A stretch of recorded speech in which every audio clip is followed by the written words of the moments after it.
My name's Aaron Lucan. These are my musings on insolvency and business prosperity, and this is the ride to work.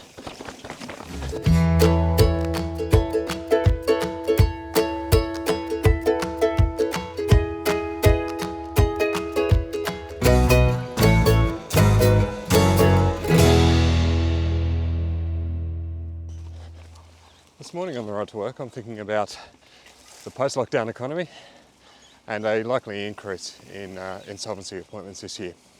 So back in 2020, when the lockdowns began, we were told to brace for, told to brace for a tsunami of insolvency appointments, but that tsunami never came, and that's thanks primarily to government stimulus, to moratoriums against creditor activity, and basically to a hiatus by the taxation office when it came to collection of tax debts.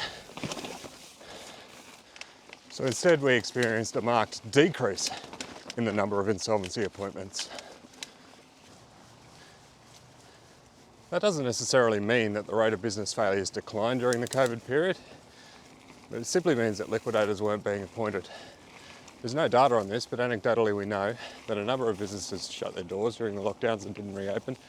A number of others continued to trade, but did so at a loss and significantly depleted their financial position. Through my professional interactions with some of these clients, it appears more likely that the reason they didn't appoint liquidators is a lack of pressure by creditors to pay debts and therefore forcing a decision to appoint, most notably by the ATO during this period. But things are changing, so much so I couldn't remember all the ways, so I stopped and made a list. So there's no more government stimulus. The ATO is ramping up collection activities. There's no more statutory moratoriums against creditors, against insolvent trading. The global supply chains are still very unstable. There's inflation there. There's inflation in various places throughout the economy, and that's a global trend. Interest rates are increasing as a consequence of that. There's signs of a looming recession, both domestically and internationally, and there are staff shortages. And importantly, for many industries and for many businesses that are trying to get back on track, things are far from normal in terms of the post-COVID and the post-lockdown economy. And some businesses are facing the reality that things may never return to normal. And how good's this place?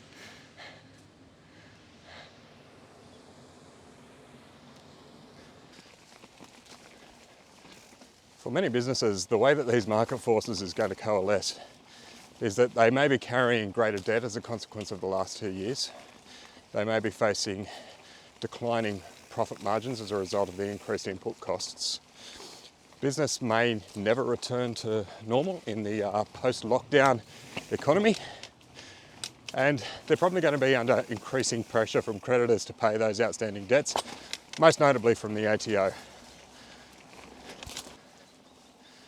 As a consequence, I think we're going to see an increase in the number of insolvency appointments in the second half of this year. And I don't just think it'll be a return to historical norms.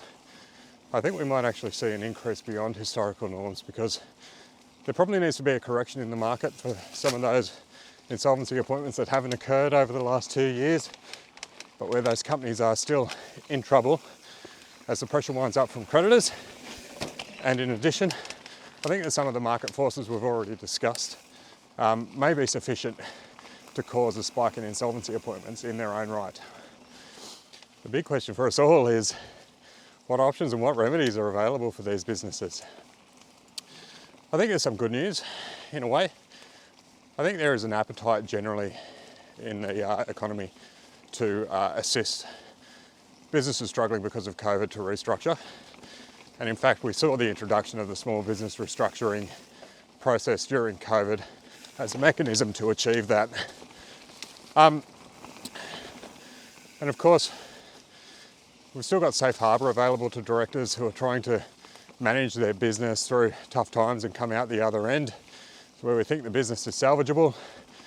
Small business restructuring, as I mentioned, deeds of company arrangement, and the ATO has indicated that they've got an appetite to compromise on core debt through small business restructuring and deeds of company arrangement.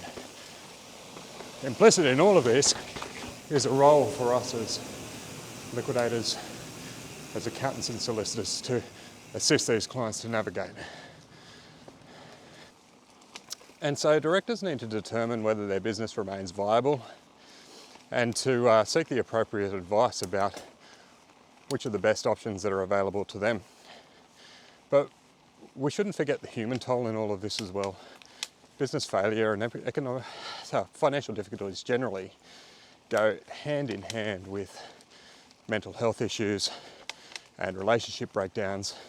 And it's not just directors and business owners that suffer from that. It can also affect employees, and it can affect those creditors who aren't getting paid. So people need to be mindful of what professional assistance they might require outside of the likes of accountants, solicitors, and insolvency practitioners like myself. I'd love to know what others are seeing out there, so please do leave a comment. I promise to reply. But, as always, I hope your day started as well as mine, and thanks for joining me today on the ride to work.